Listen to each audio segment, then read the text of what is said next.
कृष्ण आप मेरी रक्षा कीजिए।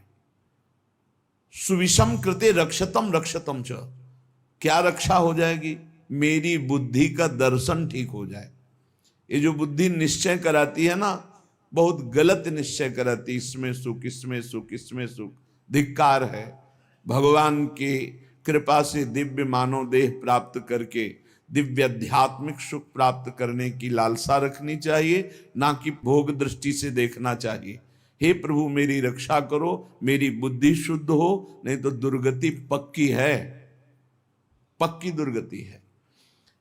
फिर जब काम अपना अधिकार जमा लेता है हृदय में, तो क्रोध का तांडव शुरू हो जाता है, नाक में गुस्सा रहता है, छोटी छोटी बातों में वो अपने पूज्य जनों को भी कटु वचन, कठोर व्यवहार, हिंसादि भी कर सकता है। जैसे बड़ा भ्राता पिता के तुल्य होता है, पिता माता ये भगवान के तुल्य होते हैं, पर क्रोधी पुरुष इन पर भी हाथ उठा देगा, इनको भी अपमानित कर देगा। हो सकता है क्रोध ज्यादा बढ़ जाए तो हिंसा भी कर सकता है। ये राक्षसी बुद्धि के लक्षण हैं, जो माताओं बहनों में काम भाव देखना और क्रोध करना। ये क्रोध बहुत बड़ा अनिष्टकारी, कभी किसी का क्रोध से मंगल नहीं हुआ, कभी किसी का मंगल नहीं हुआ। क्रोध को क्षमा के द्वारा नष्ट करना चाहिए, नाम जप से ऐसा धैर्य धारण करना चाहिए, जो आपके प्रति अपमान की क्रिया, प्रतिकूल क्रिया, तिरस्कार क्रिया, अहित क्रिया करे, उसको भी क्षमा कर दो। क्षमी अद्वेष्टा सर्वभूतानां मैत्रा करुण एवच निर्ममो निरहंकारां सम दुखा सुखः क्षमी। क्षमी क्षमावान, क्षमावान बलवान होता है, क्रोधी बलवान नहीं होता, वो कमजोर होता है। क्षमावान बलवान होता है। क्षमा के द्वारा क्रोध का नाश करो। प्रिया प्रीतम के स्मरण से, उनके चरणारविंद के चिंतन से, उनकी लीला गायन से अपने बुद्धि को इतना परिपक्व करो कि अगर गृहस्थ हो तो अपनी पत्नी के सिवा सर्वत्र जननी भाव हो, पूज्य भाव हो। प्रियाजू की सब सखियां हैं या स्वयं जगत अम्बा इन रूपों में विराजमान हैं, ऐसा पवित्र भाव करो। जैसे हम अपने घर में जवान बहन, जवान बेटी, जवान परिकर के साथ रहते हुए कभी दोष बुद्धि नहीं होती, कभी ये भाव ही नहीं आता ये स्त्री है, मेरी बहन, मेरी बेटी। ऐसे ही चराचर जगत का भाव बन जाए तो हमारी बुद्धि शुद्ध हो जाए। असूया, क्रोधासूया, असूया दूसरों के गुणों में दोष देखना, किसी भी व्यक्ति का छिद्रावेषण करना, इसमें क्या दोष है, ये देखने का अधिकार केवल गुरु को है या पूज्य जनों को है, वो भी अपने निज शरणागतों के, अन्य के नहीं। और वो भी उसे निर्दोष करने के लिए, निंदा या अपमानित अवहेलना करने के लिए नहीं। दूसरों के गुणों में दोष देखना ये सबसे बड़ी हानिकारक वृत्तियां हैं। ये जो वर्णन की जा रही है, माता बहनों में काम भाव और क्रोध भाव और दूसरों के गुणों में दोष देखना और मद, किसी भी प्राकृतिक वस्तु को लेकर के जो अहम वृत्ति प्रकट होती है उसे मद कहते हैं। ये मद नष्ट करने वाला होता है।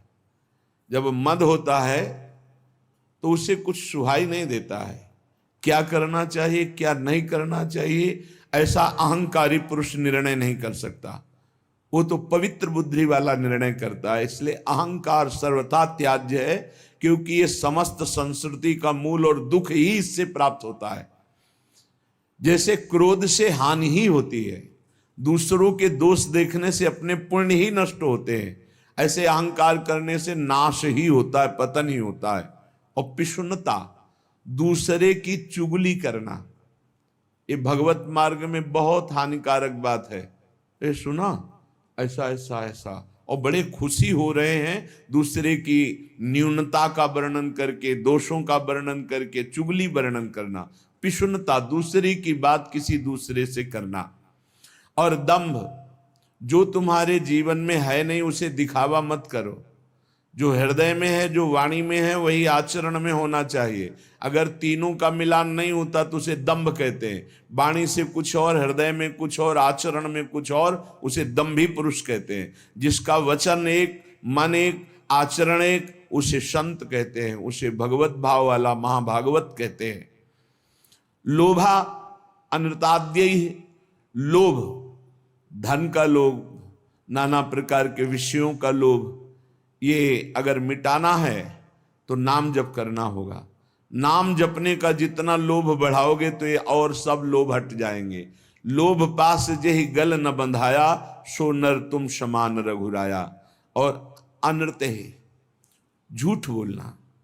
झूठ बोलना बहुत सहज होता जा रहा है, इसीलिए भजन में बड़ी हानि, बड़ा निषिद्ध है झूठ बोलना। शास्त्र में बहुत इसे रोका गया है। आज तो झूठे ही लेना, झूठे ही देना, झूठे ही भोजन, झूठ चवेना, हर बात में झूठ बोल रहे हैं लोग। झूठ को पाप ही नहीं समझ रहे, वाणी को शासन में नहीं ले रहे कि मुझे सत्य बोलना है। बस झूठ पे झूठ, जितना नाटक बोला जा सके, यहां तक कि अपने गुरुजनों से भी झूठ। अब इससे ज्यादा क्या होगा? संसार में एक जगह ऐसी है जहां झूठ वैसे तो कहीं नहीं बोलना चाहिए, पर किसी भी कारण से गुरुदेव से तो बोलना ही नहीं चाहिए। अगर गुरुदेव से झूठ बोला तो गुरु से कपट, मित्र से चोरी, या हो निर्धन या हो कोढ़ी। इस जन्म में नहीं तो अगले जन्म में तुम्हें कुष्ठ रोग होगा, गलित कुष्ठ होगा। गुरुदेव से अनृत बोलना, कपट करना, छल छुपाव करना, चलो इस जन्म में नहीं तो कल्याण तो नहीं होगा, मोक्ष को तो प्राप्त होगे ही नहीं, अगला जन्म जरूर कुष्ठी बनोगे, या फिर ऐसी दरिद्रता को प्राप्त होगे कि जो जीवन भर महान कष्ट देता रहे। अनृत बोलना, झूठ बोलना, क्यों बोलना? अगर हम गलत हैं तो फिर हमें दंड मिलना चाहिए, हमारा सुधार हो जाएगा, पवित्र हो जाएंगे। गलत नहीं है तो तुम जो सोचा करो, हम सत्य बोलेंगे। व्यापार आदि के लिए भी झूठ बोलने की कोई आवश्यकता नहीं, सब कोई जानता है मुनाफा के लिए व्यापार होता है। आप अपना नियत जो मूल्य है उसमें मुनाफा जोड़ करके आप बेचिए, झूठ मत बोलिए। झूठ बोलने से कोई व्यापार थोड़ी बढ़ जाएगा।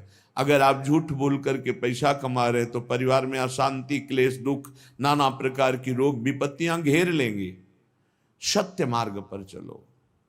श्रीपाद कह रहे हैं यदि इस जन्म में तुझे मंगल गति प्राप्त करनी है तो अपनी बुद्धि की राक्षसी प्रवृत्ति को रोको, माता बहनों के प्रति काम भाव मत करो, किसी से क्रोध से वर्ताव मत करो, दूसरों के गुणों में दोष दर्शन मत करो, अहंकार मत करो, किसी की चुगली मत करो, जो तुम्हारे जीवन में नहीं वो नाटक मत करो, दंभ मत करो, दिखावा मत करो, लोभ मत करो, झूठ मत बोलो।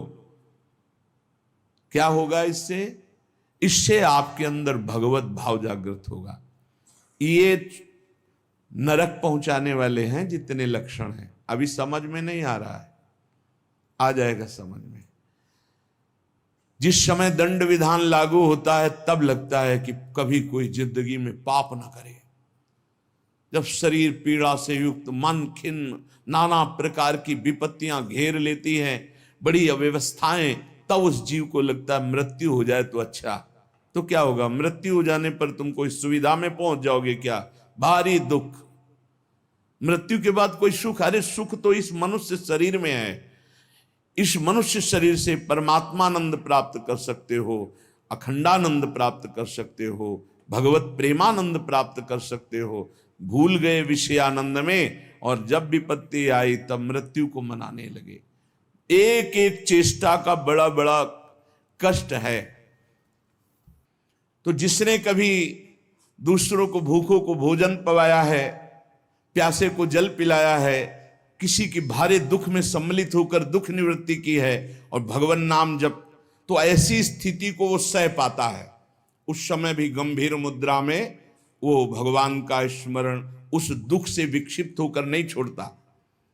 वो पवित्र अंतःकरण वाला उस भारी कष्ट अवस्था में भी भगवान नाम स्मरण। ध्यान देना, अगर दूसरे को कष्ट दिया है, कभी किसी का हित नहीं किया, कभी प्यासे को पानी नहीं पिलाया, कभी भूखे को अन्न नहीं पवाया, तो अंतिम समय तुम्हारा बाधित हो जाएगा। जो शत मार्ग है वो बाधित हो जाएगा। ये सिद्ध महापुरुष बोल रहे हैं। जो पुरुष कभी झूठ नहीं बोला, जो कभी किसी से झगड़ा नहीं करवाया, किसी किन्हीं का स्वभाव होता है दो मित्रों के बीच में झगड़ा करा देना, पति पत्नी के बीच में झगड़ा करा देना, ऐसा जो आस्तिक स्वभाव वाला और श्रद्धालु है, उस समय भारी दुख की अवस्था में सुख का उदय होता है उसके हृदय में। ध्यान दीजिए, कहा है कई बार सत्संग में कि जो भगवत मार्ग का पथिक है उसकी जब मृत्यु होती है तो जन्मत मृत दुषा दुख हो, ये नहीं होता। जैसे विशाल हाथी के गले से फूलों की माला टूट जाए, उसे पता भी न चले। तो कह रहे हैं उस समय उसके हृदय में एक अद्भुत सुख प्रकट होता है और वो सुख पूर्वक शरीर छोड़ता है, सुख पूर्वक मृत्यु को प्राप्त होता है। सुख पूर्वक मरना, आनंद पूर्वक। जैसे स्वप्न में इस शरीर का भान नहीं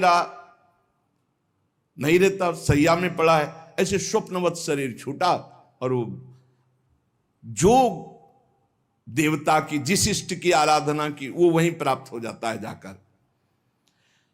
पर यह साधारण नहीं है सुखपूर्वक मृत्यु होना। जो सदैव अपने गुरु की आराधना में संलग्न रहा है, कभी किसी वैष्णव की निंदा नहीं की है, सात्विक भोजन पाया है। हम आपको सच्ची कहते हैं, जो शास्त्रों में मना किया गया है उसके अनुभव के चक्कर में मत पड़ना। ऋषियों ने अनुभव करके बताया, मत खाना। भजन में अगर चलना है तो प्याज, लहसुन, मसूर की दाल, जो जो भी मना किया गया मान लो। ब्रह्म ऋषियों ने जो जो निषेध किया है वो नहीं पाना चाहिए। यहां कहने जो गुरु की सेवा में संलग्न है, जो किसी की निंदा नहीं की और जो सात्विक आहार करता है, सतोगुणी आहार करता है, और जो लज्जाशील है और भगवान की शरण में है, मृत्यु के समय उसे कष्ट नहीं होता, उसे कष्ट नहीं होता। जो सात्विक आहार करता है, गुरु सेवक होता है, कभी किसी की निंदा नहीं करता है, उदार वृत्ति होती है, जो गुण गंभीर स्वभाव वाला होता है, भगवान का आश्रय लिए होता है, वो अंतिम समय सुख पूर्वक मरता है। भाई जी कैसे गए? जैसे कोई गाड़ी में चढ़ने जा रहा हो, सबसे ऐसे मिलके गए। अगर मन वचन शरीर से कभी किसी को कुछ भी दुख पहुंचा हो तो आज मैं राधा माधव के पास जा रहा हूं, मुझे क्षमा कर देना। भाई जी महाराज बड़ा करुण क्रंदन, निज जन सब एकदम आर्त भाव, भाई जी सबसे ऐसे हाथ जोड़ते हुए, ये मृत्यु है। और इधर पूज्य पंडित गया प्रसाद जी ने देखा पालकी में नवीन सखियां और एक नई किशोरी बैठी हुई, देखा रहे तो भाई जी महाराज जा रहे हैं वृंदावन। गिरिराज जी की तलहटी में देखा कि भाई जी महाराज आ रहे हैं वृंदावन। तो हे पिताश्री, जो मनुष्य कामना से युक्त होकर के, क्रोध से युक्त होकर, द्वेष से युक्त होकर अपने धर्म का त्याग कर देता है, शास्त्र की, गुरु की आज्ञा का पालन नहीं करता है, वो मृत्यु के समय भयानक दुख को प्राप्त होता है। उस समय सब चतुराई विस्मृत हो जाती है। अब उस समय क्या आएगा चिंतन में, वही बनना पड़ेगा जो आ जाएगा। जिन्होंने मृत्यु काल उपस्थित होने पर भगवद आश्रय लिया है, उनको जलन नहीं होती। जिन्होंने जीवन में किसी की भी मृत्यु का अवसर समय, तभी कहते हैं ये लाभ एक बार जरूर सब ले। आसपास कोई पशु पक्षी मनुष्य मरणासन में हो, उसके पास जाके नाम सुना दो, चरणामृत पिला दो, वृंदावन की रज लगा दो। अपने लोगों के पास ये होना चाहिए। एक बार हमने कहा था कि एक छोटी सी बैग सबके पास कपड़े की होनी चाहिए, जिसमें चरणामृत, रज, जपमाला, चतुराशी जी, सेवकवाणी, सुधा निधि, ये हमारे सामग्री हमारे पास है। कभी भी प्राण निकले तो है। अगर कभी किसी दूसरे को ऐसा अवसर कि प्राण निकल, तो आप थोड़ी रज लगा दिया मस्तक में, चाहे पशु ही क्यों न हो, उसके मुख में एक कण रज का डाल दिया, चरणामृत डाल दिया, नाम सुना दिया, राधा राधा राधा राधा। अब ये वो बीज बो गया जो आपके अंतिम समय काम आएगा। जब आपका अंतिम समय होगा तो भगवान किसी को भेजेंगे या स्वयं आएंगे और आपके मंगल का संविधान रच देंगे। जीवन में एक बार तो कर लो, आसपास कहीं पड़ोस में कहीं कोई ऐसा दिखाई दे अवसर। आजकल तो लोग इतने बेपरवाह हैं कि सामने कोई तड़प रहा है, एक्सीडेंट हो गया है, तो वीडियो जरूर बना लेंगे, खिड़की खोल के गाड़ी बढ़ा के निकल, कौन झंझट में फंसे। तो तुम जब फंसोगे तो तुम भी ऐसे तड़पोगे। ऐसा नहीं, प्राप्त सेवा का तिरस्कार करने वाले को दंड मिलता है। प्राप्त सेवा तुमने देखा, इसको जरूरत है मेरी इस समय, भूल जाओ सारे कार्यों को और अपने स्वार्थ को कि तुम्हारे साथ व्यवहार क्या होगा। उसको तत्काल गोद में उठाओ, गाड़ी में बैठो, अस्पताल ले जाओ, जो होगा बाद में देखा जाएगा। पहले प्राप्त सेवा का पालन करो, प्राप्त सेवा का त्याग नहीं करना चाहिए। जब ये नीच मनुष्य दूसरों को कष्ट देना, झूठी गवाही देकर के फंसा देना, पैसे के बल से, ध्यान से सुना जाए, पैसे के बल से निर्दोष को दंड दिलाना या निर्दोष को दंड देना। एक वकील साहब कह रहे थे अपने यहां जो है कि हमको तो वकालत पढ़ाई ही इसीलिए गई कि जो हमारे पास आवे हम उसको जितावें। भाई ठीक है, संसारिक व्यवहार में आपको ऐसी शिक्षा दी